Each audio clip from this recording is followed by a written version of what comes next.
Today to get to introduce our speaker, Dr. Heather Parsons. So I think many of you know Heather well, but Heather is an assistant professor of medicine at Harvard Medical School and is a breast medical oncologist here at Dana-Farber. She's a translational investigator who has focused her research on liquid biopsies. She's really been one of the first people to help us understand what the prevalence is of minimal residual disease in the late adjuvant setting for ER-positive breast cancer, and has been involved on a national level thinking about how best to develop therapeutics in this space based on presence of MRD. She's also partnered with multiple companies as well as investigators at the Broad trying to think about ways to optimize ctDNA, and has been involved in development of multiple other liquid diagnostic techniques as well over the years. But more importantly, she's also a wonderful person and a great colleague to work with, and again has really been just accelerating in her career. So it's so nice to see all the wonderful work she's doing, and we'll get to hear more about it today. So thank you very much, Heather.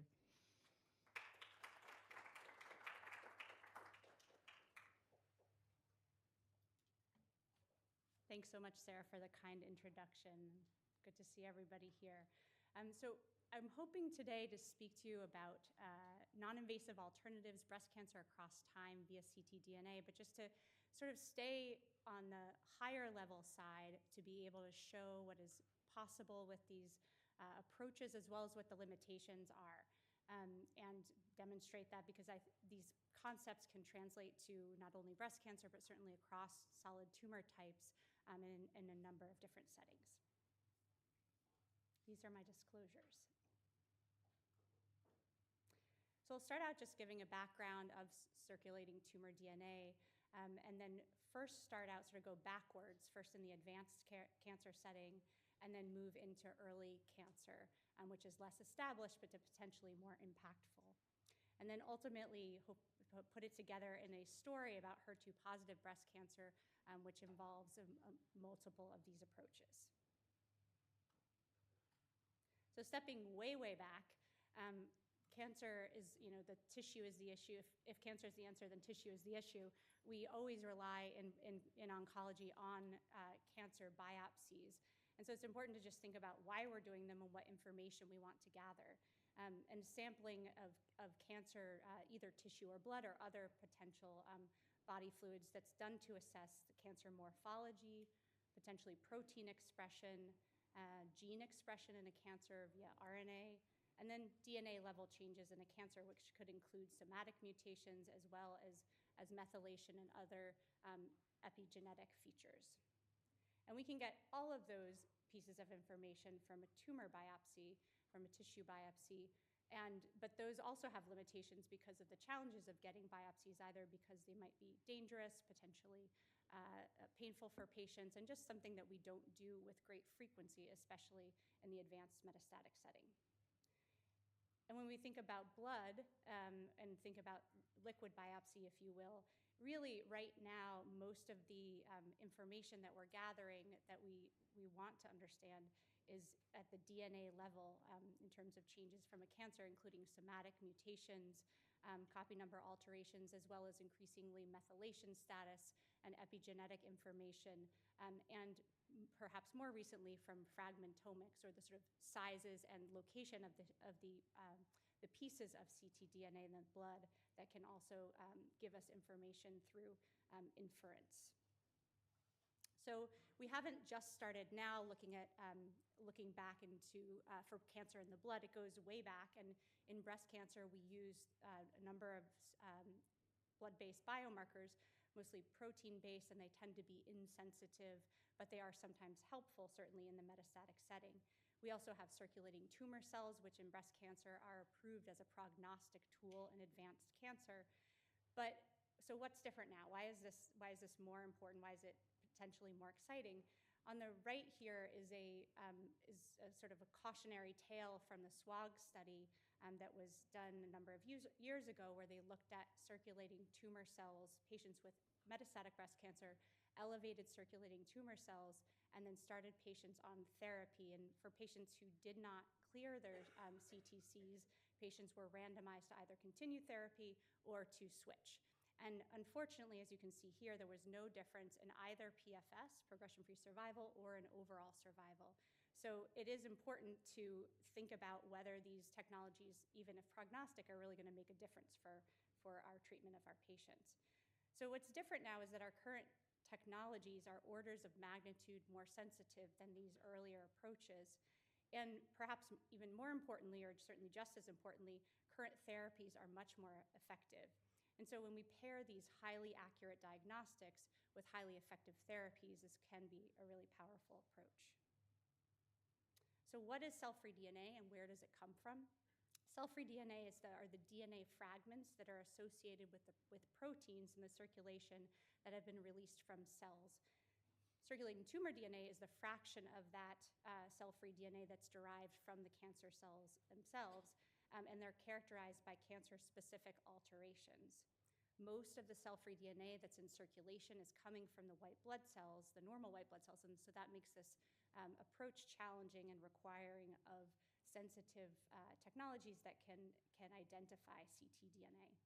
We see higher levels of ctDNA when patients have more cancer in the body, when there are liver metastases, for example, and in certain cancer subtypes. In breast cancer, triple-negative breast cancer is where we think of as a high shedding of ctDNA. So it's a rich source of this cancer-specific information, including gene alterations. We can look at mutational signatures. We can look at tumor mutational burden, as well as epigenetic changes, even viral sequences, which are often easier to identify because of their difference from normal DNA. And usually these approaches are best done when we're looking at both the germline sequencing as well as tumor DNA sequencing.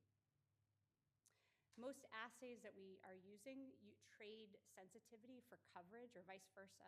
So if we wanted to do whole genome or whole exome sequencing, we tend to only have sensitivities or limits of detection of somewhere around 10% historically. That is a little bit better recently. And then when you get down to very, very low limits of detection in technologies that might be of interest in states like minimal residual disease or MRD, those usually are very focused on specific alterations but achieve high sensitivity. When we think about how we could use ctDNA, I like this graphic from a review from 2022, but just suggesting that you can use this all the way from, certainly there's a ton of interest in looking at screening and diagnosis of cancers. In breast cancer, we haven't been as interested in that approach because we already have a flawed but widely used screening tool in mammography.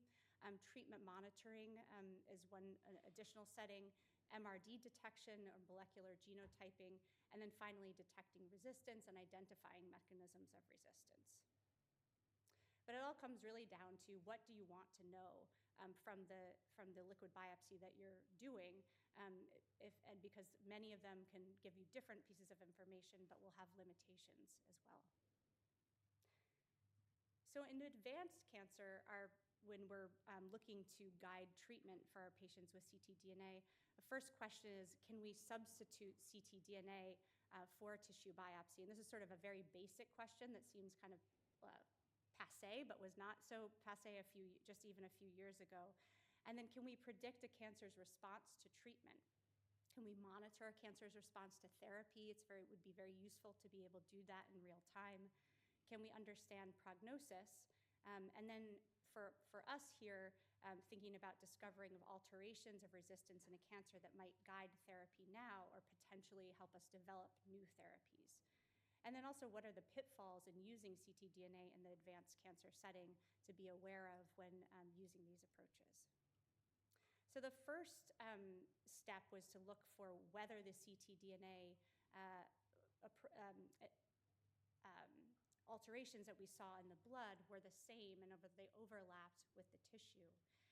And this was a cohort led by Victor Adelsteinsson, Gavin Ha, and Sam Freeman in collaboration with Dan Stover, myself, and Atish Chowdhury, looking at patients with metastatic breast or prostate cancer. And we had 520 patients who were profiled And we first just wanted to understand what is the tumor fraction, because in order to do whole exome sequencing on cell-free DNA, it was important to understand whether there was sufficient ctDNA there. And so the tumor fraction tool, iCore-CNA, is able to, using via copy number analysis, to estimate the fraction of cancer that is coming from fraction of ctDNA that's coming from the cancer. And in this cohort, about a third of patients, 34%, had at least 10% tumor fraction. So that's important to just keep in mind. In most of these studies, when we're thinking about ctDNA, they're all excluding patients who could not have ctDNA analysis. And often it skews your understanding of that population toward understanding of patients typically with more aggressive cancers. But we saw that their clonal SNVs, when we looked at coincident time points, were highly overlapping when you looked for mutations that were identified, and these are SNVs from the clonal tumor DNA, and then were mostly found in the cfDNA. It was about 90%. And on the other hand, as you might expect, subclonal SNVs were identified and less often confirmed in the ctDNA. It was 47% in this case. But this was encouraging evidence that we could use ctDNA to understand cancer, to move ahead with substituting this information for what we had previously gained only from tumor tissue. And so we wanted to also look at whether the tumor fraction, now that we had this way to assess how much DNA was coming from the tumor rather than normal cells, and using this tumor fraction tool, we were able to look at a cohort of patients, of about 100 patients with triple-negative breast cancer. This was led by Dan Stover, who was previously in our group, and saw that in patients who had a time point with a tumor fraction of at least 10%, patients had significantly worse overall survival than patients who did not. And interestingly, on the right, you can also see that when we want to understand whether tumor fraction was associated with patients' response to therapy, you can see that this patient had chest wall disease that was difficult to capture on imaging, and at baseline had a tumor fraction of 30%. This patient entered a clinical trial and had response to therapy that's also captured here in this picture, and the tumor fraction decreased to about 3%. And then unfortunately, on progression of disease, the tumor fraction increased back to 48%. And it's exciting to see. This is anecdotal, and we had a number of these cases, as have many people. I think in clinics we see this as well. But there right now are not enough data to support that we would use tumor fraction or other similar tools to measure response to a treatment and to guide treatment based on those changes. It looks very promising, but we don't yet know which test or which tests are best.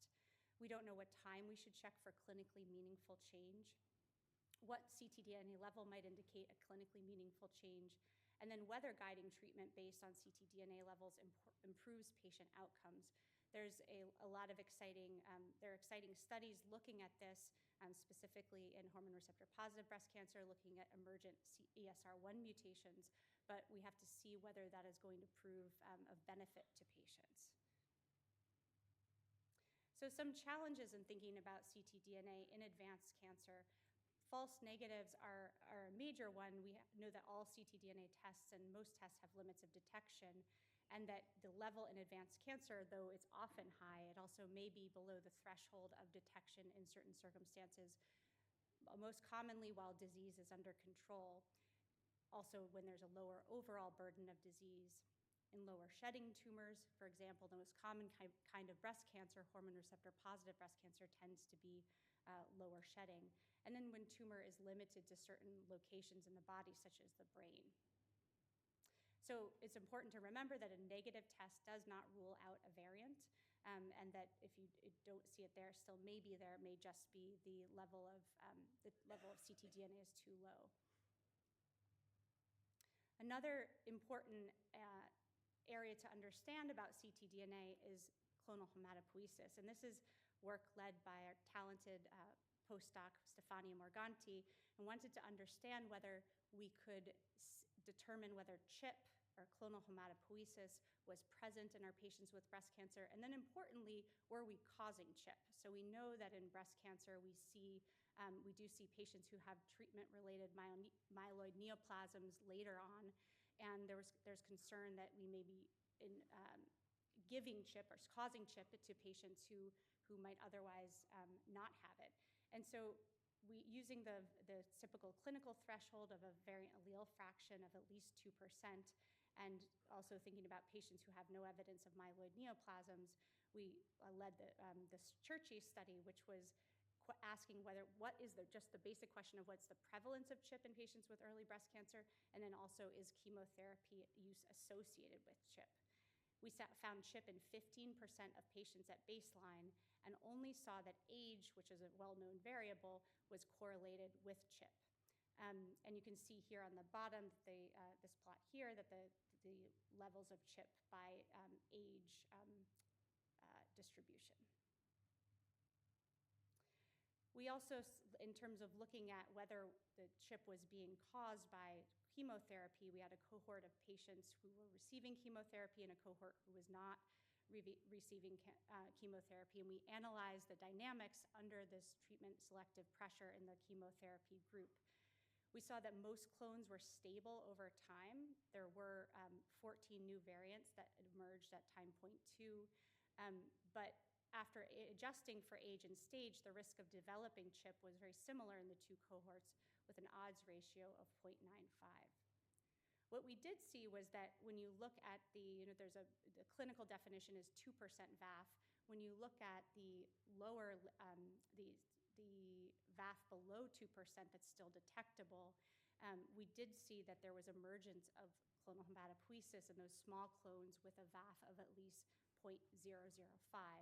The meaning of that is not clear. We're continuing to follow these patients, and we'll look forward to understanding whether that's meaningful. But I think the take-home message here is that we are not causing CHIP, at least in the near term, in our patients. And so thinking back on ctDNA in advanced cancer and advanced breast cancer, we've determined that ctDNA can often substitute for tissue biopsy for SNV detection, that it can identify markers to guide therapy. High ctDNA tumor fraction is associated with a poor overall survival, and cancer monitoring is promising but not yet proven. And finally, that false negatives in CHIP are very common in ctDNA settings and are important to avoid as pitfalls. So we use ctDNA in the advanced cancer setting in clinic regularly, but we haven't moved this into the early stage disease yet, but it potentially could be really the biggest game changer of the use of the technology, but there's a lot of work to still do. So I've been interested in this for quite a long time. First when I was in the lab in training in Ben Park's lab, but the idea that you could detect the actual cancer that's below the level of detection of imaging and potentially identify patients who are actually in need of therapy is incredibly powerful. We currently use probabilistic models to do that, and this could change that. So if we could identify minimal or molecular residual disease, we could potentially deliver new therapies to patients who need them, reduce overtreatment of early-stage breast cancer. And we think about both of these two settings. We know currently our breast cancer clinical trials in the adjuvant setting require thousands of patients to be able to understand whether a drug is effective, and they take many years to do. And so with a tool like this, if it works, we could potentially make those trials much smaller and more nimble, and potentially give agents to patients who need them.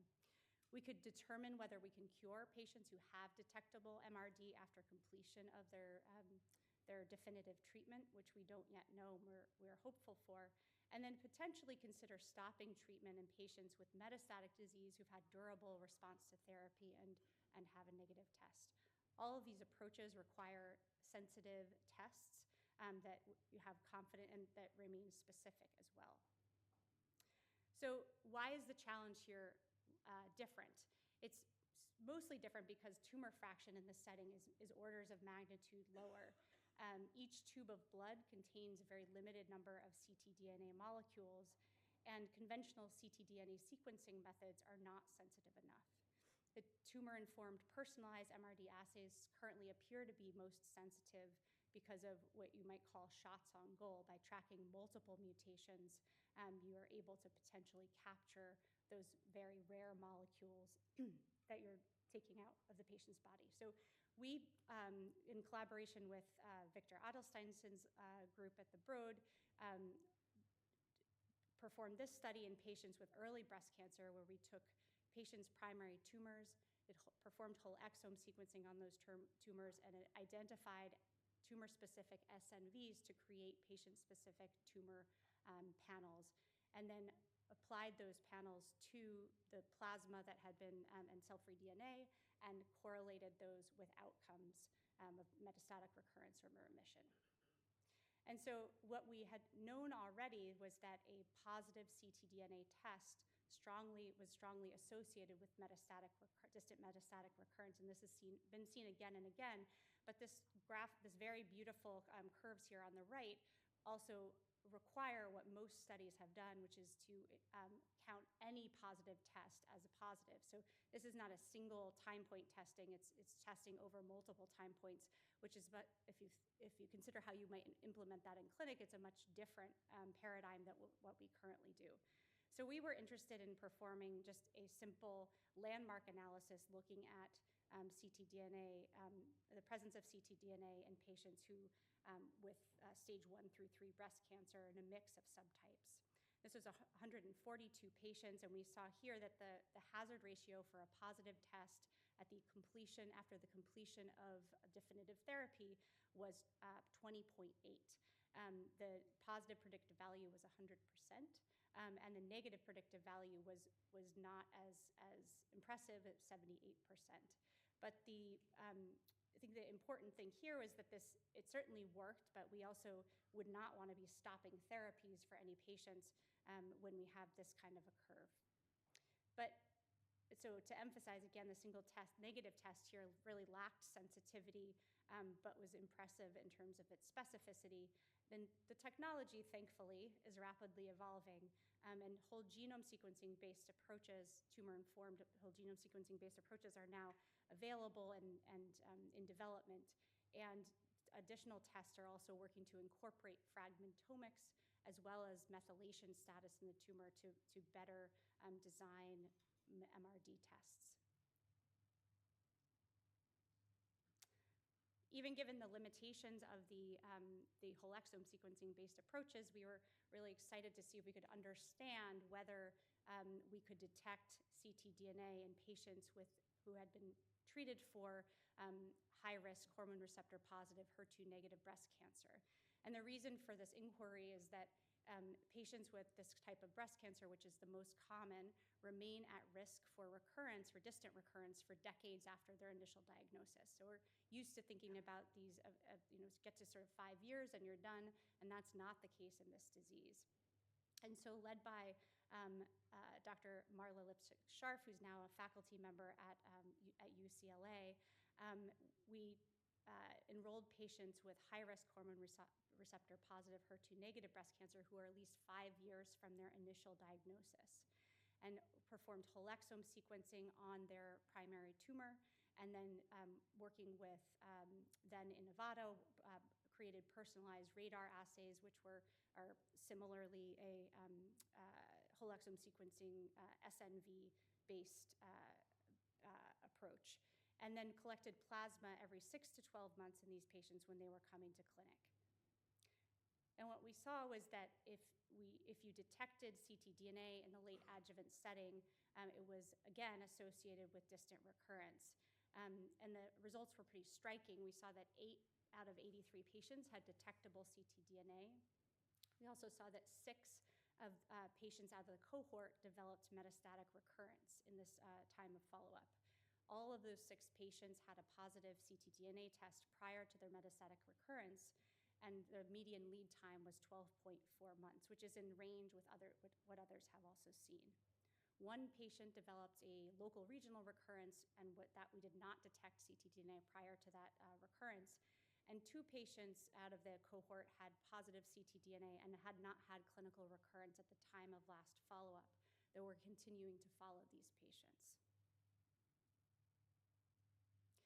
So with those data in hand and wanting to improve the technology, a colleague, Victor Adelsteinson, developed a whole genome sequencing tumor-informed MRD assay called Maestro. And the idea here was that, of course, we would want to, why not just sequence everything, sequence, but it gets expensive at some point. And so Maestro is I think a really elegant approach where we take the tumor tissue, perform whole genome sequencing on the tumor and normal, and then create an SNV patient-specific panel test looking at all of the detectable SNVs.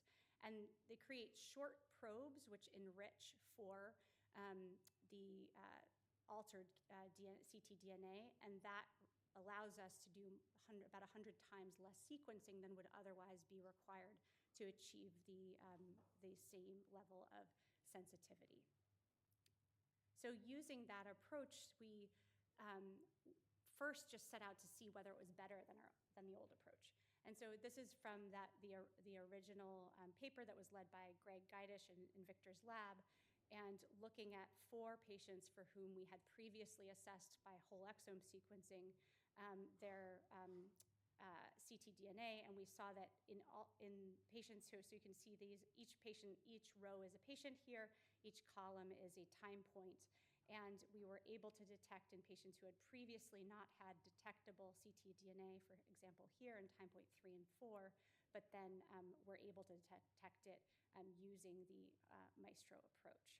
So this was very encouraging, and we wanted to apply this to a prospective cohort of patients that was larger and for whom we could do some additional analyses. And so this is a study that was led by Erica Mayer, which was looking at patients with triple-negative breast cancer randomized to either cisplatin or paclitaxel, and we were able to do a nested case control study within this study to look at patients who had recurred versus those who had not, and then to compare that to residual cancer burden, which is a well-established measure of response to chemotherapy and is prognostic in breast cancer.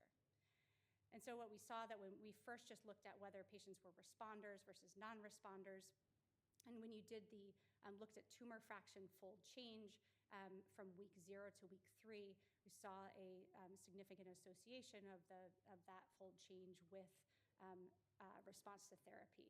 And the same was held true at week 12, which was exciting to see and had been seen in the I-SPY study as well, but I think the important thing here was that we were still able to capture tumor fraction or ctDNA even sort of beyond the initial stages of assessment. And when you go further and look at RCB rather than just responders or non-responders, that continues to hold true. There's a little, when you look at RCB 1 versus 2, it's not as strong, but when you look across the cohort, it certainly holds up. So putting it together in HER2-positive breast cancer, I hope this is an attempt to get all of these pieces working together. And we know that HER2-positive breast cancer is a real precision medicine success story. Before the advent of trastuzumab and the understanding of HER2, patients with HER2-positive breast cancer mostly died of their disease. It was one of the most lethal kinds of breast cancer. And now, after trastuzumab, a monoclonal antibody directed at the HER2 protein, most patients with stage 1 through 3 HER2-positive breast cancer are cured of their disease. So because of that, about 40 or 50% of patients with HER2-positive metastatic breast cancer have de novo disease, meaning it's stage 4 at diagnosis. These people have treatment-naive disease that's likely sensitive to therapy, but our treatments right now are toward palliative intent. We have multiple highly effective non-cross-resistant HER2-directed therapies, but we currently use them sequentially and not together, again, with palliative intent. And on the right here, you can see the results from the Calliope study, which is a randomized phase 3 study, which led to the approval of trastuzumab plus pertuzumab and a taxane as a first-line treatment for metastatic HER2-positive breast cancer. And what you can see is that we talk about this often in immunotherapy, that there's this long tail on the curve, but actually when you look at the same Kaplan-Meier curves for HER2-positive breast cancer, you can see there's a tail on this curve too, and this is with 8 years of follow-up. 16% of patients at 8 years had remained progression-free, but we still don't stop their therapy. And so we designed the Stop HER2 study. So Stop HER2 is a study looking at patients with HER2-positive metastatic breast cancer who are at least 3 years from starting therapy for metastatic disease and without progression. If patients want to stop their therapy, they can enter cohort 2, and patients who'd like to participate but not stop can enter an observational cohort 1. The patients are in both cohorts, are followed every 12 weeks with imaging, as well as a provider visit, and plasma collection for ctDNA analysis, which will be done retrospectively so that we can really identify the appropriate way to predict who could potentially stop. If patients have progression of disease, they're recommended to restart their original therapy, and they can continue off therapy if they so desire and if they remain with disease control. And we're following patients for hopefully up to 10 years, so we'll see if we have enough money to do that. So it's exciting. This started only in April of last year, and we've already accrued 20 of 30 patients in cohort 1, and 23 soon of some 7 patients are in screening, but out of the cohort of 52. I think we didn't know how this would go and whether patients would be excited to do it, but it's been very exciting to see. And so the other question is then, can we raise that curve? So the plateau on the curve is at 16% in the intervention arm here. Can we do better? And so with that in mind, we designed the SAPPHO study, which is a single-arm phase 2 study of curative intent treatment of de novo HER2-positive metastatic breast cancer. And here the goal is to give patients with de novo HER2-positive disease intensification of therapy with multiple non-cross-resistant therapies, and then to stop therapy after the completion. So they receive first-line THP, which is standard, and then stop and switch to Enhertu or trastuzumab deruxtecan, stop and switch to T-DM1 tucatinib, and then finally a year of maintenance with the dual antibody therapy plus tucatinib. And each time they switch therapy, they undergo restaging scans as well as collection of plasma for ctDNA analysis. And again, in this case, we're also doing that retrospectively so that we can better understand what would be a biomarker to continue this type of approach in the future. And that one has been submitted to the FDA and approved, but is not yet open. And then finally, can we understand resistant HER2-positive breast cancer, metastatic breast cancer? Because unfortunately, most patients still experience disease progression and ultimately die from their disease. And so this is work that has been really led by Kate Santos as well as Jacob Weiss in the Getz lab, looking at patients who have HER2-positive metastatic disease and received a tyrosine kinase inhibitor, HER2-directed tyrosine kinase inhibitor. We had 26 patients who have paired time points across use of a tyrosine kinase inhibitor and performed whole exome sequencing on the cell-free DNA as well as on tumor tissue for some patients. What we have seen, there's a few just snippets I wanted to pull out, but that HER2 copy number was associated with a primary intrinsic resistance to therapy, which has been shown before. But then interestingly, we looked at patients who had mutant ESR1 identified, which is a well-known mechanism of resistance acquired resistance to aromatase inhibitors for hormone receptor positive breast cancer. And here what we saw was that these patients had a much lower copy number above ploidy than patients with hormone receptor positive wild type disease or hormone receptor negative wild type disease. And so this would imply that there's a dependence on, or potentially that there's a dependence on the ER pathway in those patients, which has been the case in other studies. And what we also saw was that actually most HER2-positive tumors still lacked a known mechanism of resistance. We did see that the ESR1 regulators were altered significantly in this cohort. But if you look at known mechanisms of resistance, most patients did not have an identified source of resistance. And so it leads me with our last piece, which is just thinking about epigenomic profiling or going beyond the level of ctDNA, single nucleotide changes or similar, and looking at epigenomic profiling of HER2-positive breast cancer. And this is work that was done in collaboration with Sylvan Baca and Matt Friedman, and as well as their pre-seed. And here we are interested because we know that HER2 status assessment relies on complex tissue-dependent algorithm that's been historically optimized for binary extremes of HER2 positive versus HER2 negative. And this is important when we now have ADCs that can additionally treat patients with sort of in what we have been calling HER2 low disease. And so we don't have a good test to do this from the blood.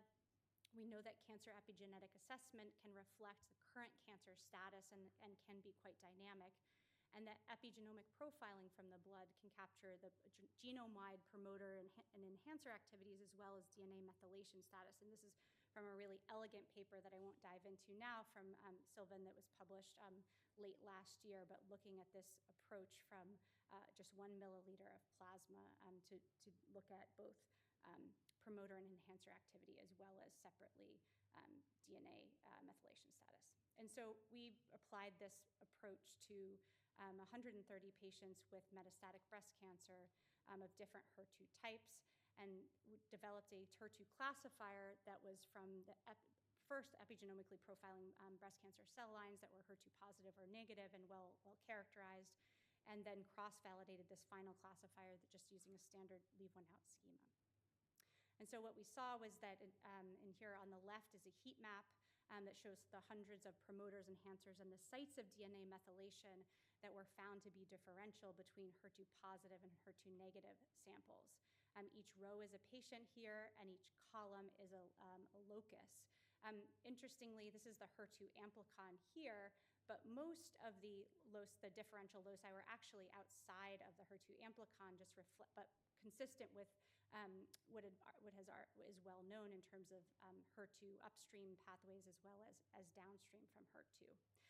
But with this classifier, we were able to see that, to show that you could separate HER2 positive from HER2 negative breast cancers with all comers achieving an AUC of 0.88.